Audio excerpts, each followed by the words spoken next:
Today's podcast is brought to you by Audible.com. Get a free audiobook download and 30-day free trial at www.audibletrial.com/ChiroBusinessMojo.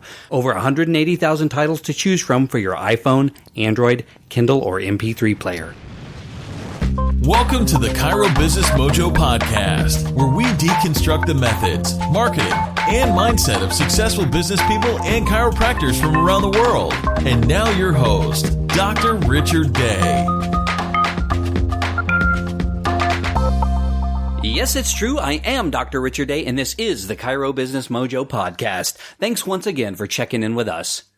What I'm going to be talking about today is a book that I read a few years ago. It is called The Power of Habit. It's by an author named Charles Duhigg. He is a former New York Times reporter. And when I read it, I was fascinated by it because it had so much science that was explained and revealed in it behind why we do the things we do. And you hear about habits all the time. At least I do, good habits and bad habits and what it takes to establish them. But really it was the first time I've really been exposed to the science behind that was in this book. And of course, as, chiropractors with a science background, that's interesting to me in a geeky way. It also really helped to explain to me why some habits are so hard to break and how we get locked into patterns in life over and over. And I've touched on some of this in the past, but today I really want to delve into this book because I think it makes some very salient points. And for a couple of reasons, this is important. It really resonated with me. And that is, if you want to make a change in your practice, you're going to have to rewrite your programming and change your habits. And part of that is going to be changing yourself. And so, it has to be that, right? If you want to change your practice, you have to change how you do things. And chances are you have fallen into bad habits over time, or maybe you've always had these bad habits. And the second reason I think it's so important is because we are always trying to help our patients lead healthier lives, and they have fallen into bad habits. And so when you understand the science of how to make these changes in yourself, and you're going to really be able to come at it from an educated experience point of view to be able to relay this to your patients and help them to make those same changes in their life with the goal of health. So digging into the book, he really talks about he puts you in contact with why some people in some companies do so well and others seem to kind of do the same thing over and over despite saying they're trying to change or really trying to change. These changes don't seem to happen. He talks about the habits of people like Michael Phelps, the Olympic gold medalist, Starbucks, the CEO of Starbucks, his name's Howard Schultz, Martin Luther King Jr. He looks at corporations like Procter & Gamble, Target Superstores, or Rick Warren's Saddleback Church. He talks about NFL teams and coaches. And so he really digs deeply into the people who are applying these methods, and they are perfect examples backing up what the research says. In The Power of Habit, he makes a great argument that habits are the key to success in exercising regularly, losing weight, raising great kids, becoming more productive, and building revolutionary companies. And he goes on and talks about how it creates social movements as well. Really, there's a science to understanding how these habits work. So early on in the book, he explains that habits emerge because the brain is constantly looking for shortcuts. And here's a great example. If you have ever driven a stick shift, for example, once you learn how to do it, it's on autopilot. It frees up your brain for other thought. You're not thinking about that you have to push the clutch down or that you have to now take it from first into second gear. You just do it automatically. And this is in the back of your mind. So now you can process other information, higher levels of thought, things that are more important when that gets moved to the back. And he estimates that about 40% of what we do all day is all just habit. We're not even thinking about how to button up a shirt when we put one on in the morning. And he outlined something called the habit loop. And it's really got three parts. It is the cue, and then a routine that follows, and a reward. And the example I can think of really is a phone. When you get that ding or that vibration that you just received a text, that is the cue. The next thing that happens is the routine. You pull the phone out of your pocket, and the reward is you get to see, hey, somebody likes me. Someone communicated with me. I've got human contact here through the smartphone. Same holds true with social media. When you log on to Facebook and you see that you've got a new friend request or some new activity, the same loop transpires. And this forms a habit in our brain. We crave these things. And then our behavior becomes driven by what we crave. Because over time, these little cue and routine and reward, that creates the habit. And this same mechanism can be used for things that maybe aren't so great. So an example he talks about in the book is McDonald's. They've got some cheap food there and it makes the kids happy. So maybe once a week, you go through the drive-thru and you grab them some fries and a Happy Meal or something like that. And, that makes them happy. So you see the McDonald's, there's your queue, you drive through, that's your routine, and the reward is your kids are happy for 10 minutes or maybe longer, hopefully, with their reward, and you get a reward as well. But the problem is if that works so well once a week, why not do it a couple of times a week, and then suddenly you find yourself in a bad habit and you've got problems that are leading to bad health. So a key takeaway is that motivation is the craving brain. Your brain is craving that reward. And so once that happens, you are seeking that reward constantly. Now, the good news is that if you get into success habits, that's a reward. You get the recognition or whatever it is, the financial boost or whatever it is that is the reward you get, and you start craving that success. So the thing is that if you can really start making these changes in your life and having these rewards, experiencing them, you're going to start to crave them more and more, and this whole thing sort of snowballs. And he discusses some studies where it shows that the endorphins are released. I mean, this is a big deal when this happens, this cycle happens. It really is a physiological response that we have as human beings. It's not imaginary or good feelings. It's a real thing. So let me give you another example from the book. He talks about brushing your teeth. Now, early in the turn of the century, well, not this century, but the 20th century, so the early 1900s, people weren't brushing their teeth. Something like less than 20% of the population actually brushed their teeth. And so the toothpaste manufacturers got a hold of someone named Claude Hopkins. And what he was a marketer.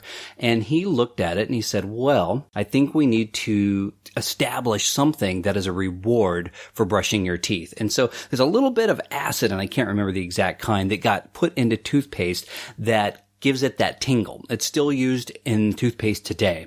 And the advertising became centered around, rub your tongue over your teeth and do you feel any gook? I'm doing it right now. You need to go brush your teeth and get that sparkly, fresh, clean feeling. And so the acid was the reward.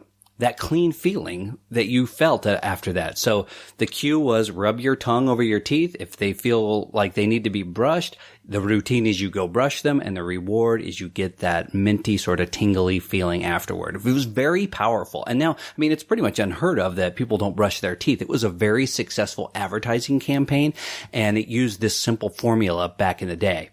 So chances are you've developed some bad habits over time. Well, the bad news is that you cannot really extinguish bad habits. But the good news is that you can change that cycle. So there's still going to be a cue, but you can have a different routine and a different reward.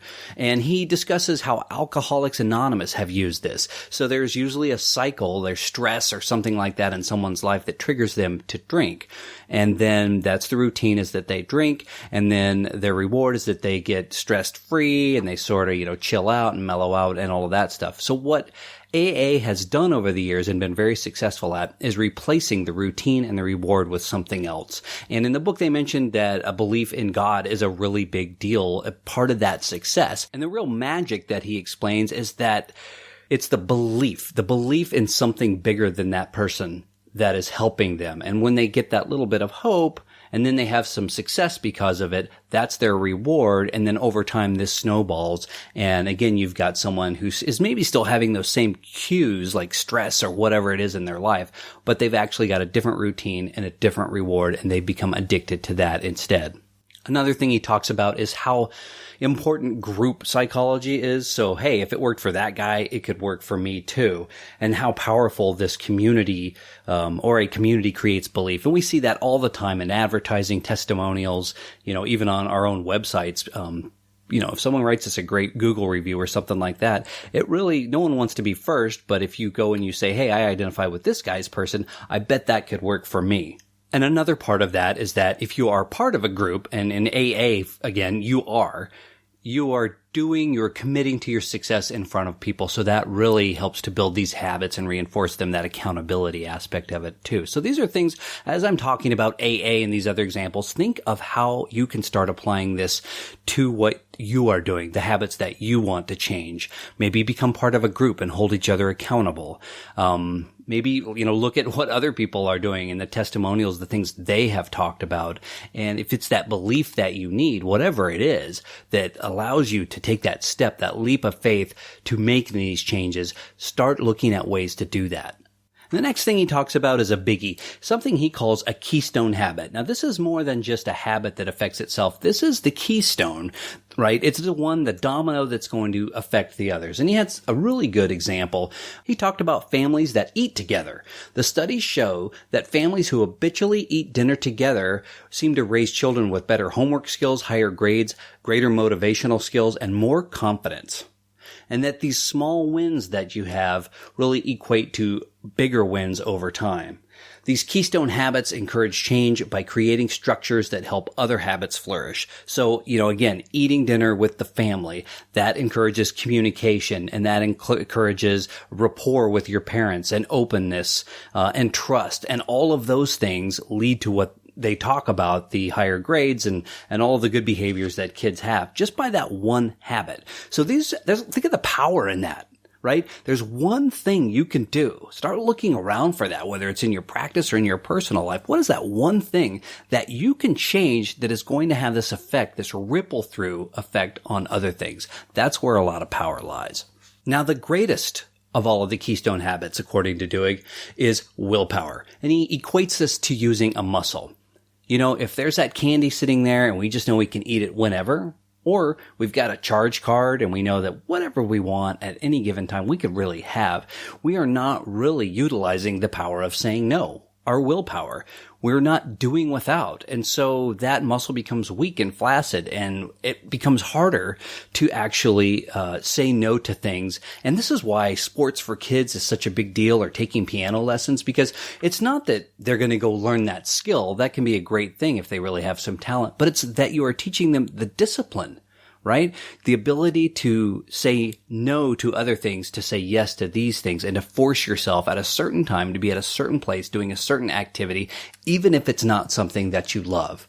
So an example that he talks about is an experiment that was conducted where 29 people were signed up for 4 months of a money management program, and they were to deny themselves any luxuries, and they were asked to keep detailed logs of everything that they bought. Now, these people's finances improved as they went through the program, but there were also side effects, and these were positive side effects. If they were smokers, they started smoking fewer cigarettes. They drank less booze. They drank less coffee. They ate less junk food, and they were generally more productive at work. So what happened is, as they strengthened that willpower muscle in the one part of their lives, it had this spillover, that domino effect, into other aspects of their lives. They just became better at everything. They had more willpower to say no to certain things and to say yes to the right things. So the author concludes by saying this, that once you understand that you can change habits, that they are not set in stone, you have the freedom and the responsibility to change them. And the real power of the habit is that you can choose it to be anything you want it to be. And once that choice occurs and becomes automatic, it becomes real. And then it starts to become inevitable. The philosopher Aristotle said, "We are what we repeatedly do. Excellence is not an act, but a habit." And he was absolutely right thousands of years ago. And now Duhigg is pointing to the science behind that truth. So go out and change your habits today. Look at the science of it. Check out the book. I think it's a great read, or do the audible.com like I love to do and just listen to the book if you don't have time to actually sit down and read one. But start enacting these changes and look at how real this science is, and then help your patients do the same. I hope this was useful to you, and we'll catch you next time. Psst. Hey, this is Dr. Day. I hope you are enjoying the show. If you are, please do us a favor and jump on over to iTunes to subscribe, rate, and review. Thanks. Thanks for listening to the Chiro Business Mojo podcast at www.chirobusinessmojo.com.